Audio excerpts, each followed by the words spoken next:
ആദ്യം Shrimati Mary George, ഈ വലിയ ഒരു ഘട്ടത്തിൽ നിന്ന് കരകയറി, അതായത് ധനപ്രതിസന്ധിയിൽ നിന്ന് കരകയറി എന്നാണ് KN ബാലഗോപാൽ ബജറ്റ് പ്രസംഗത്തിന്റെ ആദ്യ പേജിൽ തന്നെ പറയുന്നത്. എന്താണ് ആ ധനപ്രതിസന്ധി എന്ന് ചോദിക്കുമ്പോൾ അത് കേന്ദ്രത്തിന്റെ അവഗണന കാരണം ഉണ്ടായ ധനപ്രതിസന്ധിയാണ്, അതിൽ നിന്നുള്ള ഒരു തിരിച്ചുവരവാണ് സംസ്ഥാനം നടത്തിയിരിക്കുന്നത് എന്നാണ് ബാലഗോപാലിന്റെ വാക്കുകൾ സൂചിപ്പിക്കുന്നത്. ഇത് യാഥാർത്ഥ്യ ബോധത്തോടു കൂടി അദ്ദേഹം പറയുന്നതാണെന്ന് താങ്കൾക്ക് നിരീക്ഷണമുണ്ടോ?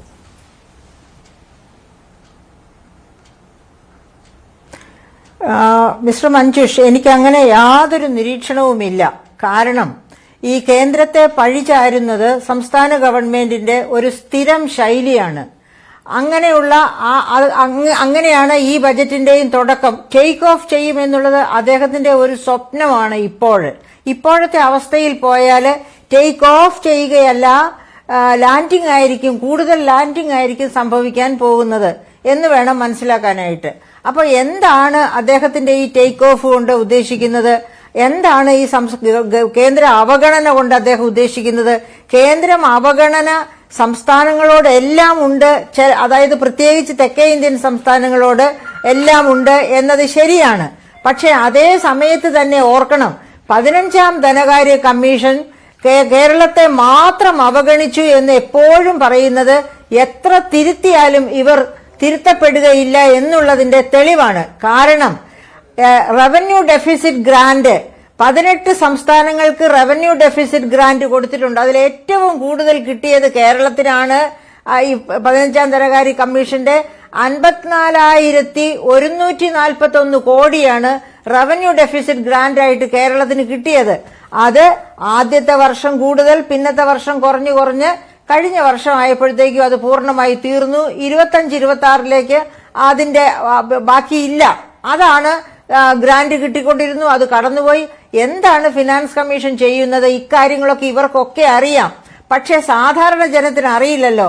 അപ്പൊ സാധാരണ ജനത്തിന്റെ കണ്ണിൽ പൊടിയിടുക എന്ന ഉദ്ദേശത്തോടു കൂടിയാണ് ഇതുപോലെയുള്ള ദുരുദ്ദേശപരമായ കാര്യങ്ങൾ പരത്തിക്കൊണ്ടിരിക്കുന്നത്. ഈ ബജറ്റിലും 50,000 കോടി എന്ന കണക്ക് പറയുന്നുണ്ട്. കേന്ദ്രത്തിൽ നിന്ന് കിട്ടാതെ പോയത് 50,000 കോടിയാണ്.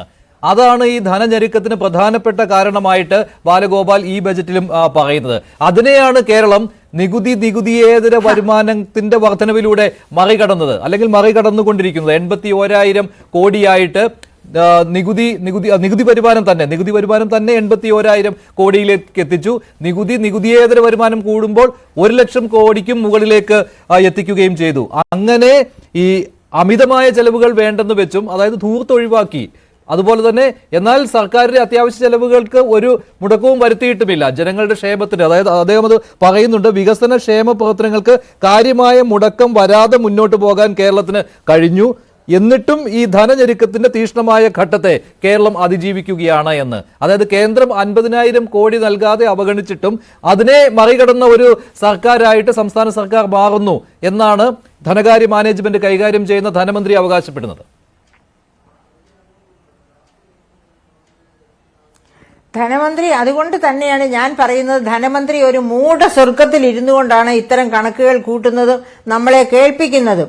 അതാ യഥാർത്ഥത്തിൽ ഈ 50,000 കോടിയുടെ കണക്ക് എന്ന് പറയുന്നത് ഒരു കെട്ടുകഥയാണെന്ന് നിർമ്മലാ സീതാരാമൻ ധനമന്ത്രി ഇവിടെ വന്നപ്പോൾ തന്നെ തെളിയിച്ചതാണ്. അതുപോലെ ധാരാളം കണക്കുകളുണ്ട് അതേപ്പറ്റി പറയാനായിട്ട്. കേരളത്തിന് കിട്ടേണ്ട പൈസ ചെലവഴിച്ചു കഴിഞ്ഞ് അതിന്റെ രസീത് ഗവൺമെന്റിലെ CAG ഓഡിറ്റ് ചെയ്ത രസീത് കേന്ദ്ര ഗവൺമെന്റിൽ എത്തിക്കഴിഞ്ഞാൽ അതിന്റെ അടുത്ത ഗഡു ഉണ്ടെങ്കിൽ അത് കിട്ടും. അങ്ങനെ നമുക്ക് കിട്ടേണ്ട പണം എല്ലാം തന്നുകൊണ്ടിരിക്കുകയാണ്. പക്ഷേ കേന്ദ്രം സംസ്ഥാനങ്ങളെ, പ്രത്യേകിച്ച് തെക്കേ ഇന്ത്യൻ സംസ്ഥാനങ്ങളെ വലിയ രീതിയിൽ പ്രതിരോധത്തിലാക്കുന്നുണ്ട്. എങ്ങനെയാണ്? വലിയ തോതിൽ സെസ്, സർചാർജ് ഇവ ഈടാക്കിക്കൊണ്ട്.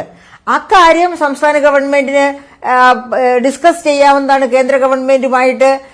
സെസ്സിന് ഒരു അതിർത്തി കോൺസ്റ്റിറ്റ്യൂഷൻ പറയുന്നില്ല. സെസ്സും സർചാർജും നികുതികളാണ്. ആ നികുതികൾ പിരിക്കാം കേന്ദ്രത്തിനും സംസ്ഥാനത്തിനും എന്നതല്ലാതെ അതിന് ഒരു അതിർ വരുമ്പ് കോൺസ്റ്റിറ്റ്യൂഷൻ പറയുന്നില്ല. അത് മുതലാക്കിക്കൊണ്ട് കേന്ദ്ര ഗവൺമെന്റ് വലിയ തോതിൽ സെസ് പിരിക്കുകയും അത് സർചാർജ് ഈടാക്കുകയും ചെയ്യുന്നുണ്ട്. അങ്ങനെ സംസ്ഥാനത്തിന് കിട്ടാവുന്ന നികുതി വരുമാനം, അതായത് കേന്ദ്രം വലിയ തോതിൽ സെസ് ഏർപ്പെടുത്തിയതിനു ശേഷം അതേ ഉൽപ്പന്നത്തിന്, ഫോർ എക്സാമ്പിൾ ഇന്ധനം, പെട്രോൾ, ഡീസൽ, വീണ്ടും സംസ്ഥാന ഗവൺമെന്റും അതുപോലെ സെസ് ഏർപ്പെടുത്തിയാൽ അത് ജനങ്ങൾക്ക് ദുർവഹമായി വരും, അത് വലിയ പ്രതിഷേധത്തിന് കാരണമാകും. അങ്ങനെയാണ് ഞാൻ പറഞ്ഞത് സെസ് ഏർപ്പെടുത്തുക, ഉയർന്ന തോതിൽ സെസ് ഏർപ്പെടുത്തിക്കൊണ്ട് കേന്ദ്ര ഗവൺമെന്റ് സംസ്ഥാനങ്ങളെ പ്രതിരോധത്തിലാക്കുന്നുണ്ട്. അത് പക്ഷെ കേരളത്തിന് മാത്രമല്ലല്ലോ, അതിന്റെ പ്രത്യാഘാതം എല്ലാ സംസ്ഥാനങ്ങൾക്കുമാണ് അനുഭവിക്കേണ്ടി വരുന്നത്. അപ്പൊ കേരളത്തെ മാത്രം അവഗണിച്ചു എന്ന് പറയുന്നത് ശുദ്ധ അസംബന്ധമാണ്. സെസ്സും സർചാർജും അതുപോലെ കേന്ദ്ര സംസ്ഥാന ഒന്നിച്ച് ചെലവഴിക്കുന്ന, അതായത് പ്രപ്പോർഷണലായിട്ട് ചെലവഴിക്കുന്ന ഒരുപാട് സെൻട്രലി സ്പോൺസേഡ് സ്കീംസ് ഉണ്ട്. ആ സ്പോൺസേഡ് സ്കീംസ് ഒക്കെ കേന്ദ്ര ഗവൺമെന്റ് ഈ BJP ഗവൺമെന്റ് വന്നതിന് ശേഷം കേന്ദ്രത്തിന്റെ ഷെയർ വെട്ടിക്കുറച്ച് സംസ്ഥാനത്തിന്റെ ഷെയർ വർദ്ധിപ്പിച്ചിട്ടുണ്ട്. അതും വലിയ അളവിൽ പ്രതിരോധത്തിലാക്കിയിട്ടുണ്ട് സംസ്ഥാന ഗവൺമെന്റുകളെ. അത് ഗവൺമെന്റുകളെ എന്ന് ഞാൻ പറയുന്നത് കേരളത്തിന് മാത്രമല്ല എന്ന് ഉറപ്പാക്കാനാണ്. അതേസമയത്ത് നമ്മൾ ഓർക്കണം, തൊഴിലുറപ്പ് പദ്ധതി 90:10, 90% കേന്ദ്രവും സംസ്ഥാനങ്ങൾ 10% ചെലവഴിക്കുന്നു. അതിൽ വെട്ടിക്കുറവ് വരുത്തിയിട്ടില്ല കേന്ദ്രം. എന്നിട്ട് പോലും ഈ പ്രാവശ്യത്തെ കണക്കുകൾ ഒന്ന് പരിശോധിക്കണം മിസ്റ്റർ മഞ്ജുഷ്.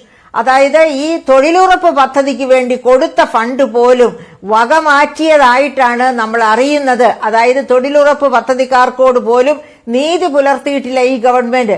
എന്നിട്ടും ഓർമ്മിക്കണം, നമ്മള് ആമുഖത്തിൽ തന്നെ ധനമന്ത്രി എന്താണ് പറയുന്നത്? അതായത് കൃത്യമായിട്ട് ഈ കഴിഞ്ഞ ബജറ്റിൽ പറഞ്ഞ പ്രഖ്യാപനങ്ങളൊക്കെ നടപ്പാക്കിയെന്ന്. എങ്ങനെ നടപ്പാക്കാനാണ്? ജാനുവരിക്ക്, അതായത് ഡിസംബർ ആദ്യം തന്നെ 50% പദ്ധതി ചെലവിന്റെ 50% വെട്ടിക്കുറയ്ക്കുന്നതായിട്ട് പരസ്യ പ്രഖ്യാപനം നടത്തി. അപ്പോ ദാറ്റ് മീൻസ് പദ്ധതികളിൽ കഴിഞ്ഞ ബജറ്റിൽ പറഞ്ഞതിന്റെ 50% പോയി, ചെലവഴിക്കുന്നില്ല, അതിന് ഫണ്ടില്ല. പിന്നെ രണ്ടാമത് ജാനുവരി ആയപ്പോഴേക്കും അടുത്ത പ്രഖ്യാപനം വന്നു, വീണ്ടും വെട്ടിക്കുറയ്ക്കുന്നതായിട്ട്. അപ്പോൾ ഒരു 30%-ലോ അതിൽ താഴെയോ മാത്രം ആണ് കഴിഞ്ഞ ബജറ്റിൽ പറഞ്ഞ പദ്ധതി പ്രഖ്യാപനങ്ങളൊക്കെ നടപ്പിലാക്കിയിട്ടുള്ളത്. അതുപോലും എത്ര കണ്ട് ശരിയാണ് എന്ന് വിശ്വസിക്കാൻ പറ്റാത്ത അവസ്ഥയാണ്. എന്നിട്ടാണ് ശ്രീ ബാലഗോപാൽ, നമ്മുടെ ധനമന്ത്രി, അദ്ദേഹം പ്രേരിപ്പിക്കപ്പെടുന്നതാകാം ഇതുപോലെ പറയാൻ, അല്ലെങ്കിൽ ആസ് എ പേഴ്സൺ അങ്ങനെ പറയുന്ന ഒരാളാണെന്ന് എനിക്ക് തോന്നുന്നില്ല.